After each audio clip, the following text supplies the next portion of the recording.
Good evening. Thank you for joining me, Dorothea, on Through an Orthodox Christian Lens. It is September 15th, 2025, late here. I'm just getting to some stories. I've actually been watching a bunch of stories today. I just haven't gotten around to being able to do a video on it.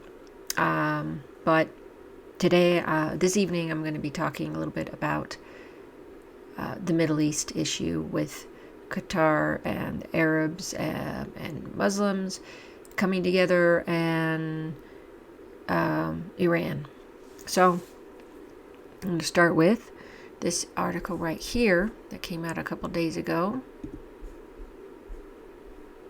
Yesterday.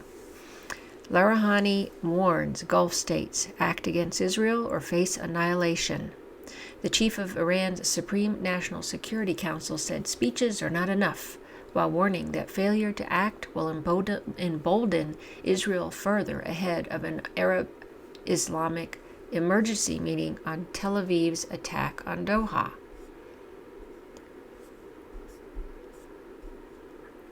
Ali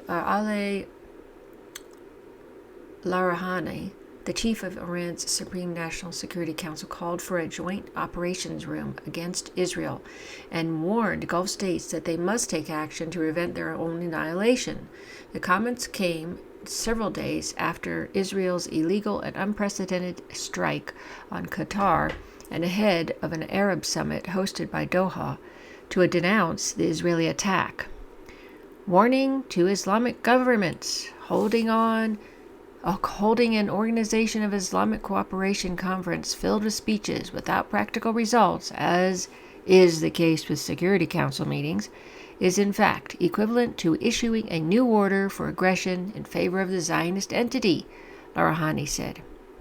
He called on Qatar and other Arab countries to at least establish a joint operations room against this entity's madness. Since you have done nothing for the starving and oppressed Muslims in Palestine, at least make a modest decision to avoid your own annihilation. He went on to say, Arab and Islamic leaders are expected to meet in Doha on Sunday for an urgent meeting called after Israel's attack during the week. Leaders will make opening statements ahead of the official start of the summit on 15 September. Adel Abdel Ghaffar, Senior Fellow and Director of Foreign Policy at the Middle East Council on Global Affairs, described the summit as more of a message of solidarity rather than a signal that real action will be taken. Concrete action can come, actually, out of the Gulf countries working together to look at their security architecture and deal with the U.S. on a united front. I think the Gulf countries want to first have more robust security guarantees, either through treaties or deeper engagement with the U.S.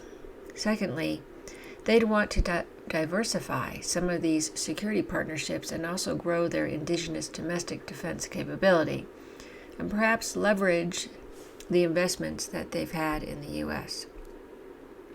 He said to Al Jazeera. Azam Abu al-Adas, Palestinian journalist and expert on Israeli affairs, said, no significant reaction will come out of the Doha summit, and this will encourage Israel. Yep.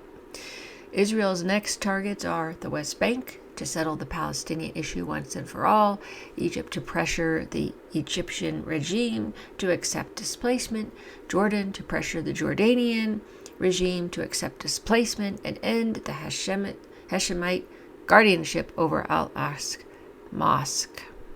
The Israeli strike on Tuesday targeted senior Hamas leader Khalil Ayah. I already reported all that. Okay.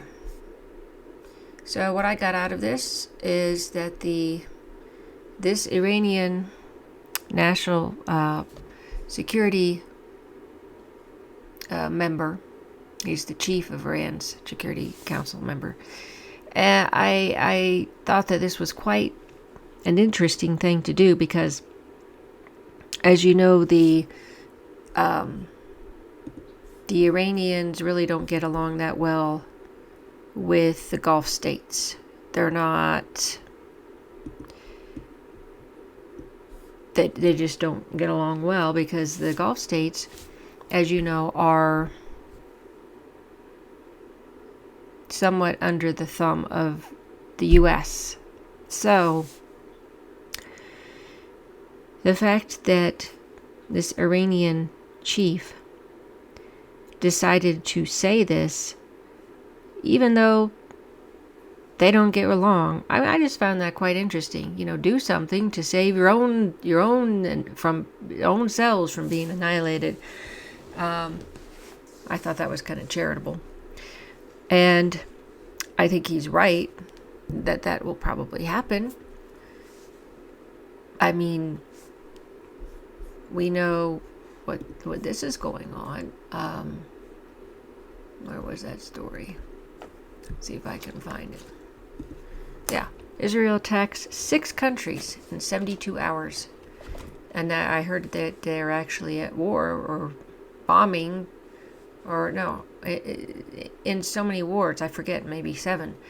In just 3 days, Israel carries out strikes across the Middle East and North Africa, targeting Palestine, Lebanon, Syria, Tunisia, Qatar, and Yemen. I mean, this is just ridiculous. Netanyahu and his ilk, they've gone completely insane. I mean, they have for quite a while. But, they're trying to do their Greater Israel thing, I guess. The Greater Israel Project. So, let's see here.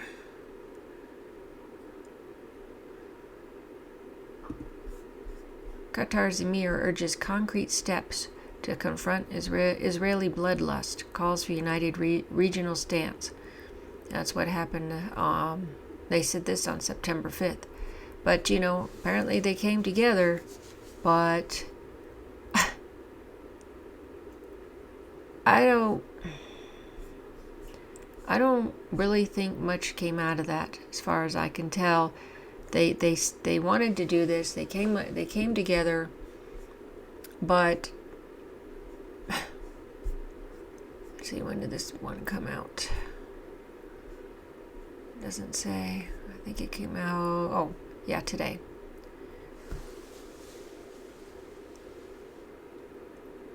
Yeah, so it began on Monday, today, following a closed-door meeting of foreign ministers in Doha, where a draft resolution outlining concrete measures against Israel was prepared. Okay, well, what did they do? It's time for the international community to abandon dual standards and to hold Israel accountable for all the crimes it has committed, Qatari Prime Minister Sheikh Mohammed bin, I can't pronounce that, said before the meeting, adding that the attack must be met with fierce and firm measures. And what does that entail? The Qatari leader also chided Israel's continuous derailment of Gaza ceasefire talks, stating Israel must know that the continuous genocidal war against the Palestinian people, aiming at forcibly transferring them outside their homeland, cannot succeed, no matter what false justification is provided. Israel's attack on Qatar was part of a broader wave of strikes extending beyond its borders, marking the 6th country Israel had targeted in 72 hours and the 7th since the start of this year. Yeah, 7 countries. So, it goes into all the people that were involved in this. 22 members of the Arab League. Stretches from North Africa to the Gulf and represents primarily Arab-majority states with a combined population of nearly 500 million. And you can see that on the map. Who is part of the Arab League? It says here. So in the Middle East, there's 12. In Africa, there's 10. So the Middle East is Bahrain, Iraq, Jordan, Kuwait, Lebanon, Oman, Palestine, Qatar, Saudi Arabia, Syria, UAE, and Yemen. Africa is Algeria, Egypt, Comoros, Djibouti, Libya, Mauritania, Morocco, Sudan, Tunisia, and Somalia. And you see the Arab League countries account for 3.25% of global GDP, 6% of the world population.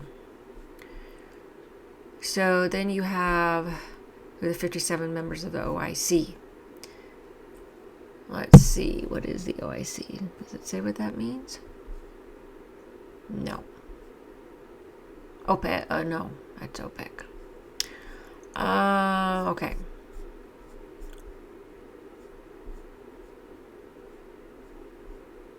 Okay, the Organization of Islamic Cooperation. It serves as a political and diplomatic forum for Muslim countries. It was founded in 1969 and today has 57 members across member states across 4 continents, 8% of global GDP, 26% of the world population. As you see here, it's in Asia and Africa, Afghanistan, Azerbaijan, Bahrain, Bangladesh, Brunei, Indonesia, Iran, Iraq, Jordan, Kazakhstan, Kuwait, Kyrgyzstan, Lebanon, Malaysia, Maldives, Oman, Pakistan, Palestine, Qatar, Saudi Arabia, Syria, Tajikistan, Turkmenistan, Turkey, UAE, Uzbekistan, Yemen, Guyana, Suriname, I don't know how to say that, Albania, Algeria, Benin, and so forth. There's a whole bunch of these people here. So,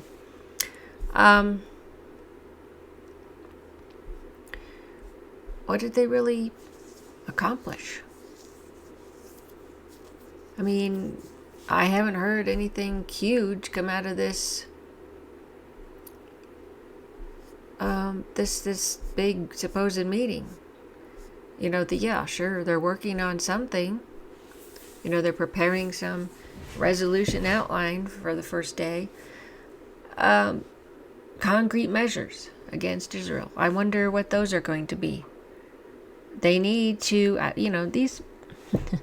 these Gulf countries especially, they're very weak. They don't do anything. And, Saudi Arabia, I don't even think has an army of any type. They've always used Pakistan in circumstances, other people's armies. So, I doubt anything is going to really come about that's going to make much difference, even though they know that Israel can bomb them, so perhaps they feel like, oh, we better not because we're going to end up being nuked or something. I don't know, but I find it very strange that they're just trying to come together and somehow they're going to do anything. They're going to do something. Again, I mean, it's good that they got everybody together and they should do some kind of security program. But again, I'm not too optimistic about this whole thing. But again, it was interesting that the Iran official warned them of this, and Iran does have power. It does have a good bit of power in their weapons and their army. And Turkey does too. But I guess we'll just have to wait and see if anything else comes about on this thing. Hopefully you got something out of this. I hope you're having a wonderful evening, morning, afternoon. Until next time, thanks so much for watching, and thanks so much for following my channel.